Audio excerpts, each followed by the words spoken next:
प्यारे बच्चों नमस्कार। कैसे हैं आप सभी? हाँ हाँ, पता है हमें। आप टर्म 1 के पेपर की तैयारी कर रहे हैं। चलिए, अच्छी बात है। इसी तैयारी में हम भी थोड़ी सहायता कर देते हैं। चलिए, आज हम यहाँ पर ये सीखते हैं कि आपके जो टर्म 1 में प्रत्यय आएंगे वो कितने नंबर के आएंगे, कौन कौन से आएंगे और कैसे आपने करने हैं। अब देखिए, यहाँ पर स्क्रीन पे आप देख रहे होंगे प्रत्यय आपके आएंगे 4 नंबर के। कितने नंबर के? 4 के। 4 प्रश्न आएंगे एक एक नंबर के, तो बराबर हो गया 4। ठीक है। अब ये जो 4 नंबर के प्रत्यय आएंगे, इनमें से ये हमें पता होना चाहिए कि कौन कौन से प्रत्यय आएंगे। हम तैयारी करें तो किसकी करें। अब देखिए, आपके सामने यहाँ स्क्रीन पर आपको 3 प्रत्यय दिखाई दे रहे होंगे। पहला है मतुप। तो मतुप प्रत्यय जो है वो तद्धित प्रत्यय है, शब्द के साथ लगता है। आपको जो पेपर में शब्द दिखेगा उसमें अंत में या तो मान दिखेगा या मति या वान या वति, ऐसा सब कुछ ही दिखाई देगा। तो आप पता लगा सकते हो कि इसमें मतुप प्रत्यय है। देखिए, जैसे मैंने नीचे उदाहरण दिया हुआ है, इस उदाहरण में आप समझ में आ जाएगा। जैसे धनवान शब्द मैंने लिखा है, तो इसमें वान आगे दिखाई दे रहा, वान, और मूल शब्द हो गया इसमें धन। तो धन प्लस मतुप प्रत्यय करके हो जाएगा धनवान। अब नीचे देखिए, दूसरा प्रत्यय आपका यही तद्धित प्रत्यय चलता है, त्वय प्रत्यय। इसमें आपको जो भी शब्द होगा पेपर में, उसमें शब्द के आगे त्वम दिखाई देगा, त्वम। तो आप पहचान कर सकते हो ये त्वय प्रत्यय है। जैसे यहाँ पे शब्द लिखा हुआ है गुरुत्वम, तो इसमें त्वम यहाँ पे दिखाई दे रहा है। इससे पता चल रहा है इसमें त्वय प्रत्यय है। और मूल शब्द है इसमें गुरु, गुरु प्लस त्वय। तीसरा प्रत्यय इसमें है अहम प्रत्यय, वो है टाप प्रत्यय। तो प्यारे बच्चों, टाप प्रत्यय पुल्लिंग शब्द को स्त्रीलिंग बनाने में प्रयोग में लाया जाता है। और इसमें आपको अंत में आ का डंडा दिखाई देगा, ऐसे जैसे शब्द के आगे आ। यहाँ पे जैसे मान लो कै लिख दिया तो का, और कै की जगह कुछ और लिख दिया, गए लिख दिया तो गा, ऐसा आपको यहाँ पे दिखाई देगा। तो आपके समझ में आ जाएगा कि ये स्त्री प्रत्यय है और यहाँ पे टाप प्रत्यय लगेगा। जैसे यहाँ पे छात्रा है, छात्रा में आका डंडा दिख रहा है ना, तो ये मूल शब्द है छात्र और प्रत्यय हो गया टाप, छात्र प्लस टाप। और यहाँ देखिए नीचे बालिका, यहाँ पे बालिका है, आका डंडा आगे दिख रहा है आपको ना, तो यहाँ पे मूल शब्द हो गया पुल्लिंग, बालक होता है, बालिका का पुल्लिंग बालक। तो यहाँ पे मूल शब्द हो गया बालक और प्रत्यय हो गया टाप। अब हम इसी चीज को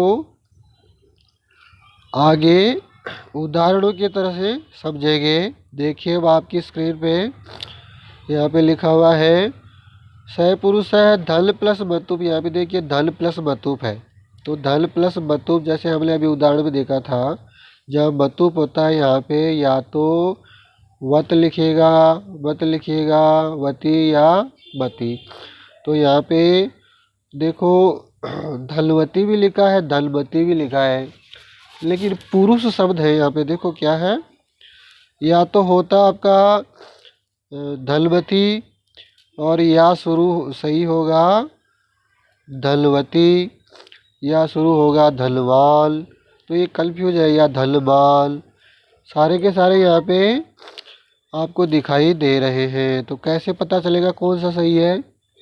धनवती सही है, धनवाल सही है, धनवाल सही है, धनवती। तो सबसे पहले आपको ये देखना, ये पुरुष है। क्या है?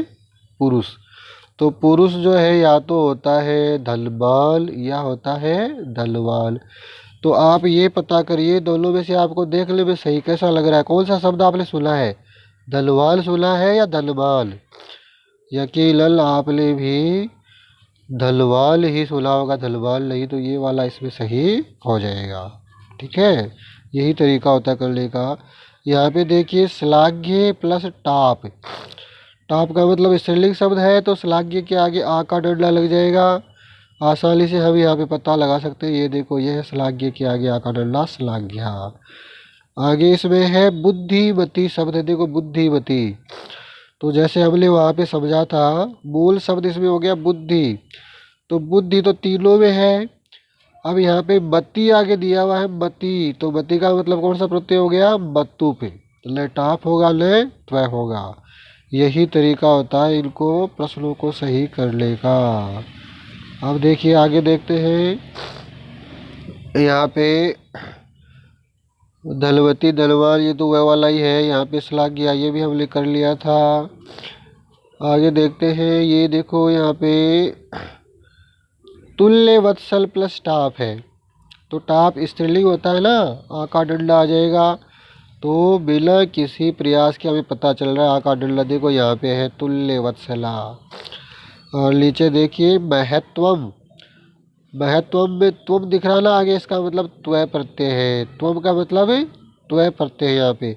और त्वय प्रत्यय यहाँ पे दो जगह दिखा हुआ है, महत प्लस त्वय और महत प्लस त्वय। तो मूल शब्द में लगता है। मूल शब्द होता है महत प्लस त्वय, लेकिन महत्व। मूल शब्द है महत प्लस त्वय, महत्व। ठीक है जी। अब आगे चलते हैं। ये देखिए बल प्लस मतुप। यहाँ पे मतुप है।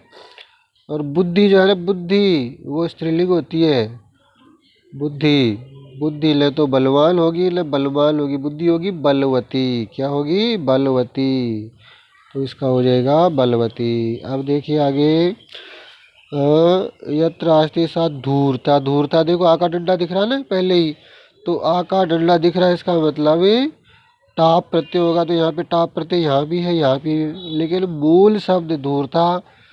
कोई लड़की धूर्ता होगी तो लड़का होगा धूर्त, पुल्लिंग हो गया ना। तो यहाँ पे धूर्त प्लस टाप होगा। यही तरीका होता है सही आंसर खोजने का। अब आगे देखिए बल प्लस मतुप। ये हमने पहले देखा था, अभी भी किया था हमने। बुद्धि बल प्लस मतुप है तो बुद्धि क्या होगा, बलवती होगा। बुद्धि होगा बलवती। ठीक है जी। ये लघु प्लस त्वय। अब यहाँ पे देखिए त्वय प्रत्यय है तो आपको अंत में त्वम, त्वय जहाँ है वहाँ पे क्या हो जाता है अंत में, त्वम। तो ये देखिए यहाँ पे लघु त्वम अपने आप पता चल रहा है, त्वम इसमें हो जाएगा। यही तरीका है सही ऑप्शन ढूंढने का। अब यहाँ देखिए बुद्धिमान। यहाँ पे देखो बुद्धिमान शब्द है। तो मान जहाँ होता है प्रत्यय होता है मतुप, मूल शब्द होता है बुद्धि। तो ये देखो ये मतुप यहाँ अपने आप दिखाई दे रहा है, मतुप। बुद्धि प्लस मतुप, कितनी आसानी से हमने ढूंढ लिया। अब यहाँ देखिए मिलिता। आ का डंडा दिख रहा है ना, इसका मतलब टाप तो है ही है। अब टाप यहाँ पे देखो, यहाँ भी दिखाई दे रहा है, यहाँ भी दिखाई दे रहा है, दो जगह दिखाई दे रहा है ना। लेकिन मूल शब्द जहाँ होगा वहाँ पे सही होगा। अब मिल से टाप तो मिला हो गया, मिलित प्लस टाप होगा तो मिलिता। ठीक है। अब आगे देखते हैं। ये मिलिता हमने अभी किया ही था, बल मतुप हमने किया ही था अभी। अब यहाँ पे देखिए थोड़ा छोटा छोटा अक्षर है, लेकिन फिर भी हम कोशिश करेंगे करें। बुद्धिमान। बुद्धिमान, माल जहाँ पे होता है वहाँ क्या होता है, मतुप। और यहाँ पे मिलिता। मिलिता भी मिलित प्लस टाप अभी हमने किया ही था। बुद्धि है तो बल मतुप। बल मतुप है स्त्रीलिंग है बुद्धि, तो क्या हो जाएगा, बलवती या बलवती। जाहिर है बलवती होता है। लघुत प्लस त्वा, ये क्या हो जाएगा, लघुत्वम। महत्वम, ये महत प्लस त्वम है तो त्वय प्रत्यय होगा, त्वय। महत दो तय वाला और ये एक तय वाला, तो ये वाला होगा एक तय वाला। ठीक है। अब आगे और देखते हैं, एक पेज और है भी। ये यहाँ पे भी देखो बुद्धिमान है, वो हमने भी किया था। तो ज़्यादातर उदाहरण यही आते हैं। कई यहाँ पे मैंने पेपर देखे, बुद्धिमान है तो बुद्धि प्लस मतुप हो जाएगा, क्योंकि मान जहाँ होगा मतुप होगा। मिलिता है मिलित ताप, यही होगा, हर जगह यही मिलेगा आपको। बुद्धि है बल मतुप है तो बलवती होगी या बलवती, बलवती। बार बार यही उदाहरण आ रहा है, देखो ये लघुत्वम, बार बार यही उदाहरण आ रहा है, लघुत्वम। और महत्व में महत्व प्लस त्व, एक त्व वाला त्व, बस इसके अलावा कोई उदाहरण जो सैंपल पेपर आ रहे हैं सीबीएसई की तरफ से उनमें भी है नहीं। तो मुझे लगता है इन्हीं में से आपको ये उदाहरण भी मिल जाएंगे। अगर आपने अच्छी तरह इस चैप्टर को समझ लिया तो ये 4 नंबर भी अब आपकी मुट्ठी में होंगे। All the best.